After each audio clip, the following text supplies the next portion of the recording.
Check defrosting system and anti freeze thermostat. ನಮಸ್ಕಾರ, ನನ್ನ ಹೆಸರು ಅನುಷ್ಕಾ. ಇಂದಿನ ಸೆಷನ್ಗೆ ನೀವೆಲ್ಲರೂ ಉತ್ಸುಕರಾಗಿರುವಿರಿ ಎಂದು ನಾನು ಭಾವಿಸುತ್ತೇನೆ. ಈ ಮಾಡ್ಯೂಲ್ನಲ್ಲಿ ಡಿಫ್ರಾಸ್ಟಿಂಗ್ ಸಿಸ್ಟಮ್ ಮತ್ತು ಆಂಟಿ ಫ್ರೀಸ್ ಥರ್ಮೋಸ್ಟಾಟ್ ಅನ್ನು ಹೇಗೆ ಪರಿಶೀಲಿಸುವುದು ಎಂಬುದನ್ನು ನಾವು ಕಲಿತಿದ್ದೇವೆ. ಈ ಚಟುವಟಿಕೆಯ ಕೊನೆಯಲ್ಲಿ ನೀವು ಈ ಕೆಳಗಿನವುಗಳನ್ನು ಮಾಡಲು ಸಾಧ್ಯವಾಗುತ್ತದೆ: ನೀರಿನ ಡಿಫ್ರಾಸ್ಟ್ ವ್ಯವಸ್ಥೆಯನ್ನು ಪರಿಶೀಲಿಸಲು, ವಾಟರ್ ಡಿಫ್ರಾಸ್ಟ್ ಸಿಸ್ಟಮ್ ಸರ್ವಿಸ್ ಮಾಡಲು, ಡಿಫ್ರಾಸ್ಟ್ ನಂತರ ಆಂಟಿಫ್ರೀಸ್ ಥರ್ಮೋಸ್ಟಾಟ್ ಮತ್ತು ಘಟಕದ ಕಾರ್ಯಕ್ಷಮತೆಯನ್ನು ಪರಿಶೀಲಿಸಲು. ಈಗ ಈ ಚಟುವಟಿಕೆಯನ್ನು ಮಾಡಲು ಅಗತ್ಯವಿರುವ ಉಪಕರಣಗಳು, ವಸ್ತುಗಳು ಮತ್ತು ಸಾಧನಗಳನ್ನು ನೋಡೋಣ. ಅಗತ್ಯವಿರುವ ಉಪಕರಣಗಳು ಅಥವಾ ಸಾಧನಗಳು: double end spanner 1 set, adjustable wrench length 250 mm 1, screw driver 10 mm tip length 200 mm 1, scriber 150 mm 1, mallet 1, series test lamp 1. ಅಗತ್ಯವಿರುವ ಸಲಕರಣೆಗಳು: cold storage plant capacity 5 TR with water, defrost system and antifreeze thermostat 1. ಅಗತ್ಯವಿರುವ ಸಾಮಗ್ರಿಗಳು: ಸ್ವಚ್ಛವಾದ ಬಟ್ಟೆ ಅಗತ್ಯಕ್ಕೆ ತಕ್ಕಷ್ಟು, Teflon tape 1 roll. ರೆಫ್ರಿಜರೇಟರ್ನಲ್ಲಿ ಸರಿಯಾಗಿ ಕಾರ್ಯನಿರ್ವಹಿಸುವ ಫ್ರಾಸ್ಟ್ ಮುಕ್ತ ವ್ಯವಸ್ಥೆಯು ತಡೆರಹಿತವಾಗಿ ಒಟ್ಟಿಗೆ ಕೆಲಸ ಮಾಡುವ ವಿವಿಧ ಘಟಕಗಳನ್ನು ಅವಲಂಬಿಸಿರುತ್ತದೆ. ಡಿಫ್ರಾಸ್ಟ್ ಸಿಸ್ಟಮ್ನ ಮಧ್ಯಭಾಗದಲ್ಲಿ ಡಿಫ್ರಾಸ್ಟ್ ನಿಯಂತ್ರಣವಿದೆ. ವಿಶಿಷ್ಟವಾಗಿ ಇದು ಯಾಂತ್ರಿಕ ಡಿಫ್ರಾಸ್ಟ್ ಟೈಮರ್ ಆಗಿದೆ. ಹಲವಾರು ವಿದ್ಯುತ್ ಸಂಪರ್ಕಗಳನ್ನು ನಿರ್ವಹಿಸುವ ಮೋಟಾರು ಚಾಲಿತ ಸಾಧನ. ಡಿಫ್ರಾಸ್ಟ್ ಥರ್ಮೋಸ್ಟಾಟ್ಗಳು ಗೃಹೋಪಯೋಗಿ ಉಪಕರಣಗಳಿಂದ ಹಿಡಿದು ದೊಡ್ಡ ಪ್ರಮಾಣದ ಕೈಗಾರಿಕಾ ಶೀತಲ ಶೇಖರಣಾ ಸೌಲಭ್ಯಗಳವರೆಗೆ ವಿವಿಧ ರೆಫ್ರಿಜರೇಷನ್ ಸಿಸ್ಟಮ್ಗಳಲ್ಲಿ ಕಂಡುಬರುವ ಸಾಮಾನ್ಯ ಘಟಕಗಳಾಗಿವೆ. ಎವಾಪರೇಟರ್ಗಳ ಮೇಲೆ ಫ್ರಾಸ್ಟ್ ಉಂಟಾದಾಗ ಅದು ಇನ್ಸುಲೇಷನ್ ಆಗಿ ಕಾರ್ಯನಿರ್ವಹಿಸುತ್ತದೆ, ಸಿಸ್ಟಮ್ ದಕ್ಷತೆಯನ್ನು ಕಡಿಮೆ ಮಾಡುತ್ತದೆ. ಅಸಮರ್ಪಕ ತಾಪಮಾನ ನಿರ್ವಹಣೆಯು ಕಾರ್ಯಾಚರಣೆಯ ವೆಚ್ಚವನ್ನು ಹೆಚ್ಚಿಸಲು ಅಥವಾ ಉತ್ಪನ್ನಗಳಿಗೆ ಸಂಭಾವ್ಯ ಹಾನಿಗೆ ಕಾರಣವಾಗಬಹುದು. ಈ ಥರ್ಮೋಸ್ಟಾಟ್ಗಳು ರೆಫ್ರಿಜರೇಷನ್ ಸಿಸ್ಟಮ್ನಿಂದ ಸ್ವತಂತ್ರವಾಗಿ ಕಾರ್ಯನಿರ್ವಹಿಸುತ್ತವೆ. ಎವಾಪರೇಟರ್ಗಳ ಮೇಲೆ ಹಿಮ ರೂಪುಗೊಳ್ಳುವುದನ್ನು ತಡೆಯುವುದು ಅದರ ಪಾತ್ರವಾಗಿದೆ, ಆ ಮೂಲಕ ಅದಕ್ಕೆ ಸಂಬಂಧಿಸಿದ ಅಸಮರ್ಥತೆಯನ್ನು ತಪ್ಪಿಸುವುದು. ಎವಾಪರೇಟರ್ನ ತಾಪಮಾನವನ್ನು ಹೆಚ್ಚಿಸಲು ಮತ್ತು ಹಿಮವನ್ನು ಕರಗಿಸಲು ವಿದ್ಯುತ್ ತಾಪನ ಅಂಶ ಅಥವಾ ಬಿಸಿ ಅನಿಲ ವಾಲ್ವನ್ನು ಸಕ್ರಿಯಗೊಳಿಸುವ ಮೂಲಕ ಅವು ಅದನ್ನು ಸಾಧಿಸುತ್ತವೆ.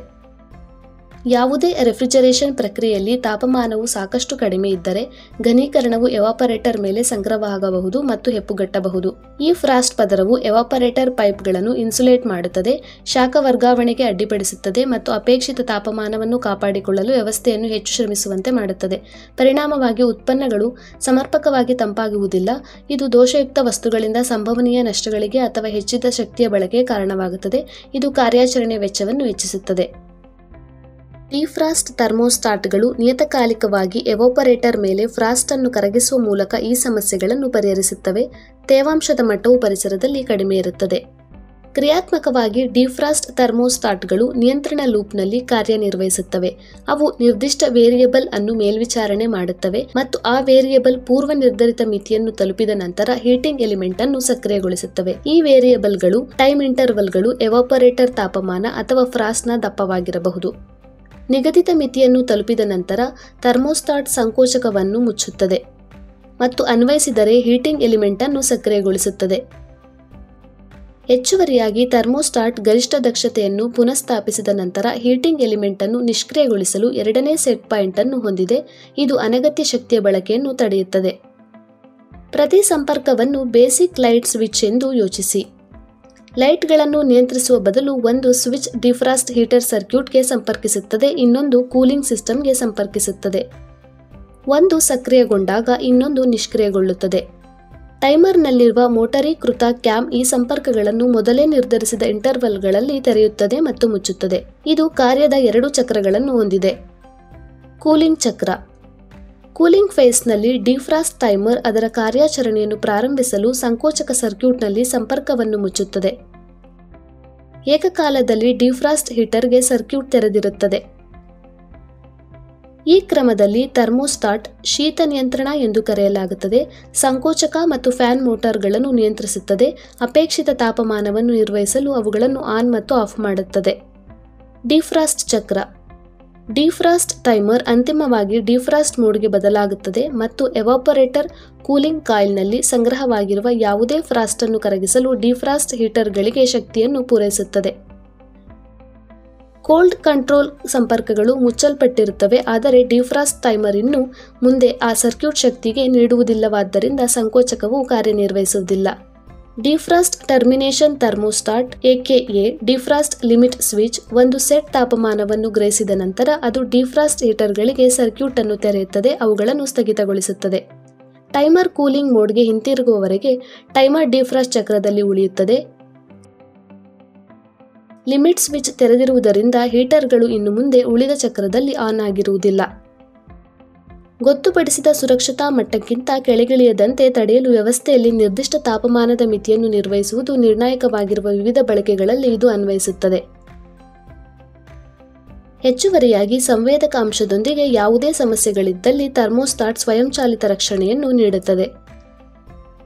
ಈ ಚಟುವಟಿಕೆಯಲ್ಲಿ ನಾವು ಕಲಿಯಲಿರುವ ವಾಟರ್ ಡಿಫ್ರಾಸ್ಟ್ ವ್ಯವಸ್ಥೆಯು ಸ್ವಯಂಚಾಲಿತ ಡಿಫ್ರಾಸ್ಟ್ನ ರೂಪಾಂತರಗಳಲ್ಲಿ ಒಂದಾಗಿದೆ. Hot gas defrost. ಈ ವಿಧಾನವು ಡಿಫ್ರಾಸ್ಟ್ ಚಕ್ರದಲ್ಲಿ ನೈಸರ್ಗಿಕವಾಗಿ ಸಂಭವಿಸುವ ಬಿಸಿ ಡಿಸ್ಚಾರ್ಜ್ ಆವಿಯನ್ನು ಬಳಸಿಕೊಂಡು ರೆಫ್ರಿಜರೇಟರ್ ಅನ್ನು ಕರಗಿಸುತ್ತದೆ. ಇದು ಅದರ ದಕ್ಷತೆ, ವಿಶ್ವಾಸಾರ್ಹತೆ, ಸುರಕ್ಷತೆ ಮತ್ತು ಸ್ವಯಂಚಾಲಿತ ಕಾರ್ಯಾಚರಣೆಗೆ ಹೆಸರುವಾಸಿಯಾಗಿದೆ. ಇತರ ವಿಧಾನಗಳಿಗೆ ಹೋಲಿಸಿದರೆ ಇದು ಕಡಿಮೆ ಸಮಯವನ್ನು ತೆಗೆದುಕೊಳ್ಳುತ್ತದೆ. ಡಿಫ್ರಾಸ್ಟಿಂಗ್ ಸಮಯದಲ್ಲಿ ಎವಾಪರೇಟರ್ ಕಂಡೆನ್ಸರ್ ಆಗಿ ಕಾರ್ಯನಿರ್ವಹಿಸುತ್ತದೆ ಮತ್ತು ಸಾಮಾನ್ಯ ರೆಫ್ರಿಜರೇಷನ್ ಚಕ್ರದಲ್ಲಿ ಸಂಕೋಚಕದ ಮೂಲಕ ಸಾಮಾನ್ಯವಾಗಿ ಕಂಡೆನ್ಸರ್ಗೆ ಹೋಗುವ ಬಿಸಿಗಾಳಿಯನ್ನು ಮತ್ತೆ ಐಸ್ ಬಿಲ್ಡಪ್ ಆದ ಎವಾಪರೇಟರ್ಗೆ ಮರುನಿರ್ದೇಶಿಸಲಾಗುತ್ತದೆ. ಬಿಸಿ ಅನಿಲ ಡಿಫ್ರಾಸ್ಟ್ ವ್ಯವಸ್ಥೆಯನ್ನು ಕಾರ್ಯಗತಗೊಳಿಸಲು ಒತ್ತಡ ಮತ್ತು ಅನಿಲ ಹರಿವಿನ ನಿಯಂತ್ರಣಕ್ಕಾಗಿ ಹೆಚ್ಚುವರಿ ಕವಾಟಗಳು ಬೇಕಾಗುತ್ತವೆ. ಜೊತೆಗೆ ಕಂಡೆನ್ಸರ್ ಅನ್ನು ಎಕ್ಸ್ಪಾನ್ಷನ್ ವಾಲ್ವ್ ಅನ್ನು ಬೈಪಾಸ್ ಮಾಡುವ ಡೈರೆಕ್ಟ್ ಲೈನ್ನ ಅಗತ್ಯವಿದೆ. Water defrost. ಈ ವ್ಯವಸ್ಥೆಯು ಎವಾಪರೇಟರ್ನಲ್ಲಿ ಸಂಗ್ರಹವಾದ ಮಂಜುಗಡ್ಡೆಯನ್ನು ತೊಡೆದುಹಾಕಲು ನೀರನ್ನು ಬಳಸಿಕೊಳ್ಳುತ್ತದೆ. ಸಿಸ್ಟಮ್ ಅನ್ನು ಅವಲಂಬಿಸಿ ಸ್ವಯಂಚಾಲಿತವಾಗಿ ಅಥವಾ ಹಸ್ತಚಾಲಿತವಾಗಿ ಕಾರ್ಯನಿರ್ವಹಿಸುತ್ತದೆ. ಇದನ್ನು ಸಾಮಾನ್ಯವಾಗಿ ಕೈಗಾರಿಕಾ ರೆಫ್ರಿಜರೇಷನ್ ಸೆಟಪ್ಗಳಲ್ಲಿ ಬಳಸಲಾಗುತ್ತದೆ. ಕಡಿಮೆ ತಾಪಮಾನದ ರೆಫ್ರಿಜರೇಟರ್ಗಳಲ್ಲಿ ನೀರಿನ ಡಿಫ್ರಾಸ್ಟ್ ವ್ಯವಸ್ಥೆಯು ನೇರವಾಗಿ ಐಸ್ ನಿರ್ಮಾಣಕ್ಕೆ ಶಾಖವನ್ನು ಅನ್ವಯಿಸುತ್ತದೆ. ಕರಗಿದ ಮಂಜುಗಡ್ಡೆ ಮತ್ತು ನೀರು ನಂತರ ಆವಿಯಾಗಲು ಪ್ಯಾನ್ಗೆ ಹರಿಯುತ್ತದೆ. Electric defrost. ಎವಾಪರೇಟರ್ ಕಾಯಿಲ್ಗಳ ಮೇಲೆ ಇರಿಸಲಾದ ವಿದ್ಯುತ್ ತಾಪನ ಅಂಶಗಳು ವಿದ್ಯುತ್ ಡಿಫ್ರಾಸ್ಟ್ ವ್ಯವಸ್ಥೆಯನ್ನು ರೂಪಿಸುತ್ತವೆ. ತಾಪಮಾನವು ಗಮನಾರ್ಹವಾಗಿ ಇಳಿಯುವ ತಂಪಾದ ಕೋಣೆಗಳಲ್ಲಿ ಇದನ್ನು ಸಾಮಾನ್ಯವಾಗಿ ಬಳಸಲಾಗುತ್ತದೆ. ಪರಿಣಾಮಕಾರಿಯಾಗಿದ್ದರೂ ವಿದ್ಯುತ್ ಡಿಫ್ರಾಸ್ಟ್ ವ್ಯವಸ್ಥೆಗಳು ಮಂಜುಗಡ್ಡೆಯನ್ನು ಕರಗಿಸಲು ಹೆಚ್ಚು ಸಮಯ ತೆಗೆದುಕೊಳ್ಳಬಹುದು, ಏಕೆಂದರೆ ಶಾಖದ ಗಮನಾರ್ಹ ಭಾಗವು ಎವಾಪರೇಟರ್ ಕಡೆಗೆ ನಿರ್ದೇಶಿಸಲ್ಪಡುವುದಿಲ್ಲ. Off cycle defrost. Off cycle defrost refrigerant evaporator ಅನ್ನು ಪ್ರವೇಶಿಸದಂತೆ ತಡೆಯಲು ರೆಫ್ರಿಜರೇಷನ್ ಚಕ್ರವನ್ನು ತಾತ್ಕಾಲಿಕವಾಗಿ ನಿಲ್ಲಿಸುವುದನ್ನು ಒಳಗೊಂಡಿರುತ್ತದೆ. ಇದು ಎವಾಪರೇಟರ್ ತಾಪಮಾನವನ್ನು ಹೆಚ್ಚಿಸುತ್ತದೆ, ಯಾವುದೇ ಮಂಜುಗಡ್ಡೆಯ ರಚನೆಯನ್ನು ಕರಗಿಸುತ್ತದೆ. ಡಿಫ್ರಾಸ್ಟ್ ಚಕ್ರವು ಕೊನೆಗೊಂಡ ನಂತರ ರೆಫ್ರಿಜರೇಷನ್ ಚಕ್ರವು ಪುನರಾರಂಭವಾಗುತ್ತದೆ.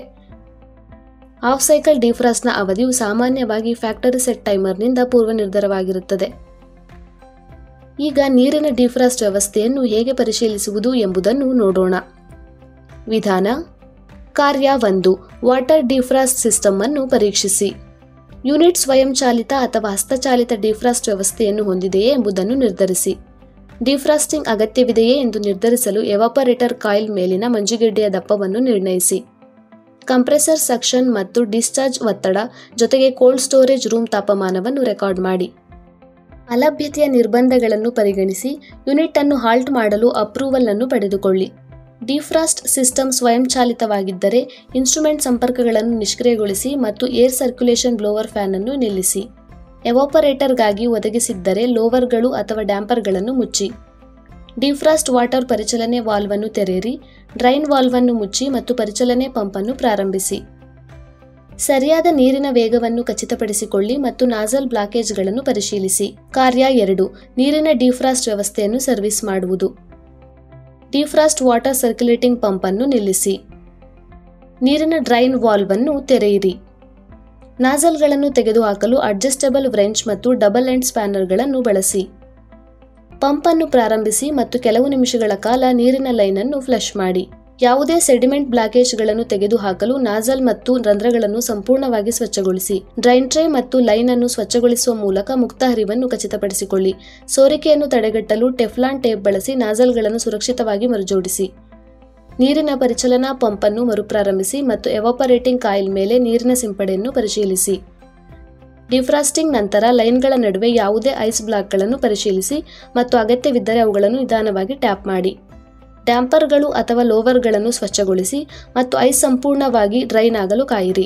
ಕಾರ್ಯ 3. ಆಂಟಿ ಫ್ರೀಜ್ ಥರ್ಮೋಸ್ಟಾಟ್ ಮತ್ತು ಯೂನಿಟ್ ಪರ್ಫಾರ್ಮೆನ್ಸ್ ಪೋಸ್ಟ್ ಡಿಫ್ರಾಸ್ಟ್ ಅನ್ನು ಮೌಲ್ಯಮಾಪನ ಮಾಡಿ. ಆಂಟಿ ಫ್ರೀಜ್ ಥರ್ಮೋಸ್ಟಾಟ್ ವೈರ್ಗಳನ್ನು ಸಂಪರ್ಕ ಕಡಿತಗೊಳಿಸಿ. ಸೀರೀಸ್ ಟೆಸ್ಟ್ ಲ್ಯಾಂಪ್ಗಳೊಂದಿಗೆ ಅವುಗಳನ್ನು ಸಂಪರ್ಕಿಸಿ ಮತ್ತು ಸ್ವಿಚ್ ಆನ್ ಮಾಡಿ. ಲ್ಯಾಂಪ್ ಬೆಳಗುತ್ತದೆ. ಸರಿಯಾದ ಕಾರ್ಯವನ್ನು ಖಚಿತಪಡಿಸಲು ಲ್ಯಾಂಪ್ ಅನ್ನು ಆಫ್ ಮಾಡಲು ಅನುಮತಿಸಿ. ಸ್ವಯಂಚಾಲಿತ ಡಿಫ್ರಾಸ್ಟ್ ಉಪಕರಣ ಸಂಪರ್ಕಗಳನ್ನು ಮರುಸಂಪರ್ಕಿಸಿ. ಏರ್ ಸರ್ಕ್ಯುಲೇಷನ್ ಬ್ಲೋವರ್ ಫ್ಯಾನ್ ಅನ್ನು ಪ್ರಾರಂಭಿಸುವುದು ಸೇರಿದಂತೆ ಪ್ರಮಾಣಿತ ಕಾರ್ಯವಿಧಾನಗಳನ್ನು ಅನುಸರಿಸಿ ಯೂನಿಟ್ ಅನ್ನು ಮರುಪ್ರಾರಂಭಿಸಿ. 2 ಗಂಟೆಗಳ ನಂತರ ಕೋಲ್ಡ್ ಸ್ಟೋರೇಜ್ ಕೋಣೆಯ ಉಷ್ಣಾಂಶ ಮತ್ತು ಕಂಪ್ರೆಸರ್ ಒತ್ತಡವನ್ನು ರೆಕಾರ್ಡ್ ಮಾಡಿ. ಯೂನಿಟ್ ಕಾರ್ಯಕ್ಷಮತೆಯನ್ನು ಮೌಲ್ಯಮಾಪನ ಮಾಡಲು ಸರ್ವಿಸ್ ಮುಂಚಿನ ಮತ್ತು ನಂತರದ ನಿಯಂತ್ರಕ ರೀಡಿಂಗ್ಗಳನ್ನು ಹೋಲಿಸಿ. ನಾವು ಚಟುವಟಿಕೆಯ ಅಂತ್ಯಕ್ಕೆ ಬಂದಿದ್ದೇವೆ. ಈ ಮಾಡ್ಯೂಲ್ನಲ್ಲಿ ನಾವು ಕಲಿತದ್ದನ್ನು ಮರುಪರಿಶೀಲಿಸೋಣ. ನಾವು ಈ ಕೆಳಗಿನವುಗಳನ್ನು ಕಲಿತಿದ್ದೇವೆ. ನೀರಿನ ಡಿಫ್ರಾಸ್ಟ್ ವ್ಯವಸ್ಥೆಯನ್ನು ಪರಿಶೀಲಿಸಲು, ವಾಟರ್ ಡಿಫ್ರಾಸ್ಟ್ ಸಿಸ್ಟಮ್ ಸರ್ವಿಸ್ ಮಾಡಲು, ಡಿಫ್ರಾಸ್ಟ್ ನಂತರ ಆಂಟಿ ಫ್ರೀಜ್ ಥರ್ಮೋಸ್ಟಾಟ್ ಅನ್ನು ಘಟಕದ ಕಾರ್ಯಕ್ಷಮತೆಯನ್ನು ಪರಿಶೀಲಿಸಲು. ಇಲ್ಲಿಯವರೆಗೆ ಡಿಫ್ರಾಸ್ಟ್ ಸಿಸ್ಟಮ್ ಮತ್ತು ಆಂಟಿ ಫ್ರೀಜ್ ಥರ್ಮೋಸ್ಟಾಟ್ ಅನ್ನು ಪರೀಕ್ಷಿಸುವುದು ಹೇಗೆ ಎಂಬುದನ್ನು ನಾವು ಕಲಿತಿದ್ದೇವೆ. ಇದರ ಬಗ್ಗೆ ನಿಮಗೆ ಸ್ಪಷ್ಟ ತಿಳುವಳಿಕೆ ಸಿಕ್ಕಿದೆ ಎಂದು ಭಾವಿಸುತ್ತೇವೆ. ನಿಮ್ಮ ಬೋಧಕರ ಸಹಾಯದಿಂದ ಈ ಚಟುವಟಿಕೆಯನ್ನು ಮಾಡಿ. ಎಲ್ಲರಿಗೂ ಧನ್ಯವಾದಗಳು.